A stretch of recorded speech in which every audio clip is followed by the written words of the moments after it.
नमस्कार बच्चों, स्वागत है आप सभी का आज के इस वीडियो में। और आज हम सीजी क्लास 9 मैथ्स का फर्स्ट चैप्टर का जो कि पहला चैप्टर आपका गणित का इतिहास है, इसका पार्ट 4 लेकर आ गए हैं।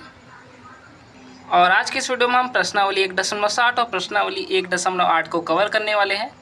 और इससे पहले हमने प्रश्नावली 1.1, प्रश्नावली 1.2, प्रश्नावली 1.3, प्रश्नावली 1.4, प्रश्नावली 1.5 और प्रश्नावली 1.6 को कवर कर लिया गया है। अगर आपने इन सभी प्रश्नावलियों की वीडियो नहीं देखी है तो आप चैनल के डिस्क्रिप्शन में जाकर उन वीडियोज़ को देख सकते हैं और अपनी पढ़ाई स्टार्ट कर सकते हैं, क्योंकि जब तक आप पार्ट 1 से नहीं देखेंगे, मतलब कि प्रश्नावली 1 से, तब तक आपको समझ नहीं आने वाला। क्योंकि जो पहला चैप्टर है उसमें काफ़ी सारी प्रश्नावली है, मतलब उस हिसाब से काफ़ी बड़ा चैप्टर है ये, इसलिए इस चैप्टर को पार्ट करके कंप्लीट किया जा रहा है। और आज के इस वीडियो में हम प्रश्नावली 1.7 को कवर करने वाले हैं, जो कि सूत्र एकाधिकन पूर्ववर्ण्य के प्रयोग से बनने वाला है। लेकिन इसका आंसर हमें मुखाग्र देना है, मतलब कि इसके जो आंसर है उन्हें मौखिक रूप से देने हैं, क्योंकि ये काफ़ी सारे इजी क्वेश्चंस है जो कि वर्ग के रूप में है। अगर आपने प्रश्नावली 1.5 वाली वीडियो देखी है तो आपसे ज़रूर ये बन जाएगा, क्योंकि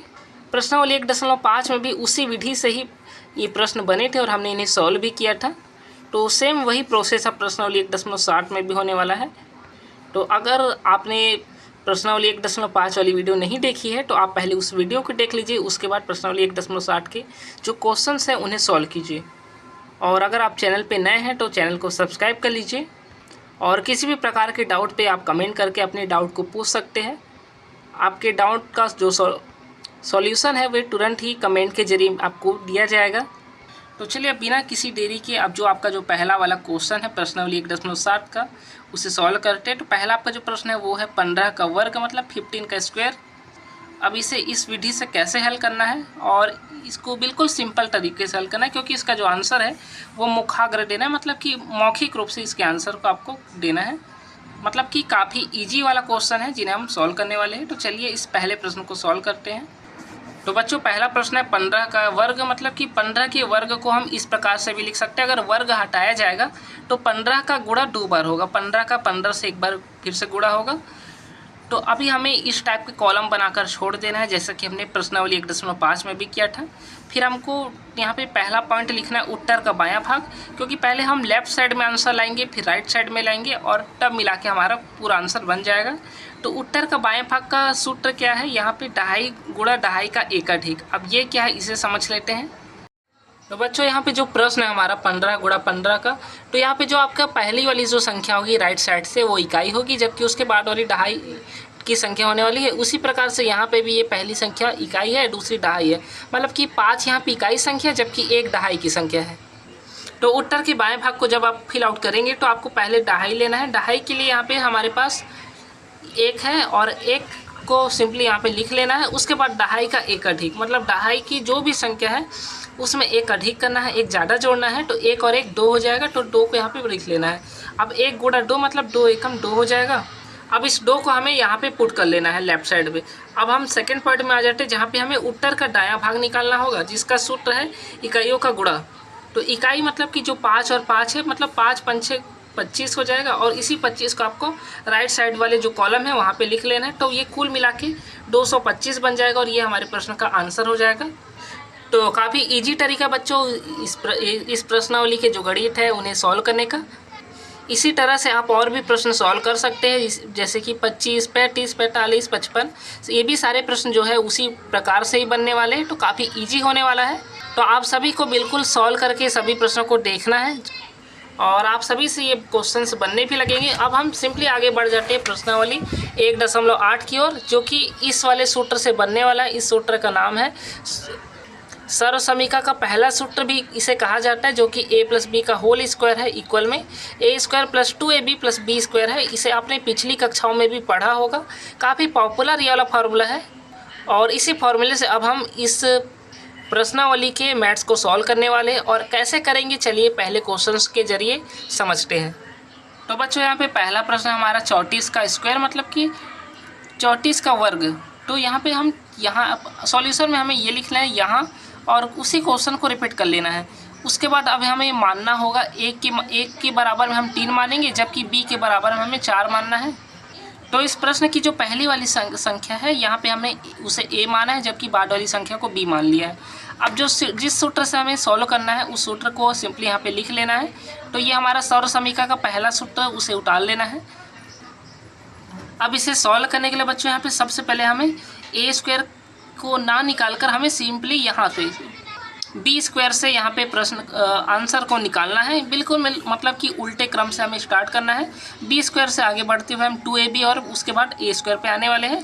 तो सबसे पहले बी स्क्वायर को सॉल्व करते हैं। अब बी स्क्वायर को कैसे सॉल्व करना है उसके लिए हमें b की वैल्यू जो कि हमने मान के रखी है उसे ले लेना है। तो b का मान 4 माना है, जो कि प्रश्न के अनुसार ही है, तो 4 लिख लेना है। अब चूंकि b में भी स्क्वायर है, वर्ग है, इस वजह से 4 में भी स्क्वायर वर्ग लगा लेना है। और किसी संख्या के ऊपर अगर स्क्वायर लगेगा तो उसका मतलब है उसी संख्या का उसी से 2 बार गुणा। तो जब आप 4 का गुणा 4 से करेंगे तो यहाँ पे आपको 16 मिल जाएगा। अभी हमें सिंपली कुछ भी नहीं करना है, 16 को वैसा ही रखा रहना है। अब हम आगे बढ़ जाएंगे 2ab की ओर। तो 2ab में चूँकि यहाँ पे 2 पहले से, तो 2 को ऐसे लिख लेना है। और यहाँ पे कुछ भी सिंबल नहीं है, इस वजह से यहाँ पे मल्टीप्लाई का सिंबल लगा लेना है। a का मान हमें स्टार्टिंग से ले लेना है जो कि 3 है, और b का जो मान है वो है 4। अब यहाँ पे हमें गुणा करना है, 3 दूनी 6 हो जाएगा, और 6 का जब आप 4 से गुणा करेंगे तो यहाँ पे आपको 24 मिल जाएगा। अभी 24 को भी कुछ नहीं करना है, इसको रखे रहना है। अब हमें आगे मिल जाएगा a स्क्वायर जो कि लास्ट है। तो a का जो मान है वो है 3। अब यहाँ पे a के मान की जगह 3 लिख लेना है और ऊपर हमें वर्ग लगा लेना है। तो यहाँ पे 3 का वर्ग मतलब कि 3 का 3 से जब आप गुणा करेंगे तो 3 या 9 हो जाएगा, और 9 को भी अभी आपको सिंपली यहाँ पे रखे रहना है। तो हमें 3 मान मिल गए हैं जो कि 16, 24 और 9 है। अब हमें कुछ इस प्रकार का कॉलम बना लेना है बिल्कुल क्रम से, और जो प्रश्न है उन्हें इक्वल करके लिखना है। अब बी स्क्वायर का जो मान हमें मिला था उसे रख लेना है जो कि 16 है। इसी प्रकार से 2ab का जो मान मिला था वो है 24, और a स्क्वायर का जो मान है वो मिला है 9, तो उसे लास्ट में रख लेना है। हासिल ले लेना है बच्चों। तो हासिल लेना है तो 6 को वैसे ही रखना है। एक जो है उसे हासिल में यहाँ पे रख लेते हैं, 24 और 1 25 हो जाएगा। तो 25 का 5 लिखना है, 2 फिर हासिल में रखना है। अब 9 और 2 कुल मिला के यहाँ पे 11 हो जाएगा, और इस प्रश्न का जो उत्तर है वो है 1156। यही इस प्रश्न का उत्तर भी होने वाला है। तो ये भी काफ़ी ईजी तरीका है सॉल्व करने का। इसी माध्यम से बच्चों आपको 19 का वर्ग, 54 का वर्ग, 64 का वर्ग और जो 92 है उसका भी वर्ग निकाल लेना है। और इनमें से अगर किसी भी प्रश्न में आपको बनाने में प्रॉब्लम हो तो आप तुरंत कमेंट कीजिए, उसका सॉल्यूशन आपको तुरंत ही वीडियो के माध्यम से मिल जाएगा। और आई होप कि आप सभी ने अपनी पढ़ाई स्टार्ट कर दी होगी, क्योंकि अब काफ़ी समय हो चुका है, स्कूल भी खुलने लगे हैं। तो अगर आप अपने क्लास में आगे होना चाहते हैं तो आपको अभी से अपनी पढ़ाई स्टार्ट करनी होगी, और यही सही वक्त भी है। तो बच्चों अब हम नेक्स्ट वीडियो में प्रश्नावली 1.9 और प्रश्नावली 1.10 को कवर करने वाले हैं, जो कि इस चैप्टर में काफ़ी इंपॉर्टेंट प्रश्नावली भी है। और इस वीडियो में हमने केवल प्रश्नावली 1.7 और प्रश्नावली 1.8 को ही कवर किया है, जो कि इस वीडियो की लेंथ को देखते हुए सही है। और नेक्स्ट वीडियो में हम इन दोनों प्रश्नावली को कवर करेंगे। तो आप अपनी पढ़ाई यहाँ तक करके रखिए, फिर हम नेक्स्ट वीडियो में इन दोनों प्रश्नावली को कवर करेंगे। उसके बाद एक और प्रश्नावली बचेगा, फिर उसे कवर करेंगे। उसके बाद ये चैप्टर कंप्लीट हो जाएगा, फिर हम आगे बढ़ेंगे चैप्टर 2 की ओर। तो इस प्रकार से पढ़ाई जो है आगे बढ़ने वाली है। तो जुड़े रहिए हमारे चैनल के साथ, लाइक कर दीजिए इस वीडियो को, चैनल को सब्सक्राइब कीजिए। मिलेंगे नेक्स्ट वीडियो में। धन्यवाद बच्चों।